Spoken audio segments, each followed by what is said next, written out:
നീ എന്താ നോക്കി നിൽക്കുന്നത്? കുറുവടിയിൽ നീ ഉണ്ടല്ലോ അടവുകൾ ബാക്കി. ശരി അച്ഛാ. കുഞ്ഞാമരോട് ഇനി പ്രത്യേകം പറയണം. മോതിരം കടകം ഒഴിഞ്ഞ് അമർന്ന് മോതിരം കടകം മോതിരം. സാരില്ല. ശരി അച്ഛാ. പാണരോ? ഉർമിയുടെ ഒച്ചയും താളം കേട്ടപ്പോ പാണം തീർച്ചയാക്കി ഉണ്ണിയമ്മ അകത്തുണ്ടെന്ന്. ഉണ്ണിയമ്മയുടെ ഉർമി വീശലിന്റെ ഭഗവതി തോറ്റത്തിന്റെ ഈണണ്ടേ. ദേവ്യേ അമ്മേ. മുഖസ്തുതി വേണ്ട പാണരെ. ഓ.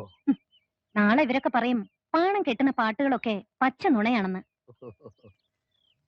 ചന്തു ചേകോനെ പറ്റിയും കേട്ടു പാണം ചിലത്. എന്ത് കേട്ടു? വടകരയിലും ഇളവന്നൂരും മാത്രമല്ല, വയനാട്ടിലും കേട്ടു ചന്തു ചേകോന്റെ വീരസിംഹളെ കുറിച്ചുള്ള കഥകള്. എന്നാ പറയ കേട്ടത്. ഉണ്ണിയമ്മ നിൽക്കുമ്പോ പറയാൻ നന്നല്ല. കേക്കും, പല നുണകളും കേക്കും താൻ. എന്നിട്ടതൊക്കെ നാട് നീളെ പാടി നടക്കും. അതാണല്ലോ പാണന് പണി. പാണര് പറഞ്ഞതിന് കത്തി നീട്ടണോ ചന്തുവാങ്ങളെ? വരും പാണരെ. പാണർക്കുള്ള മുണ്ടും നെല്ലും ഞാൻ രാവിലെ എടുത്തു വെച്ചിരിക്കണു.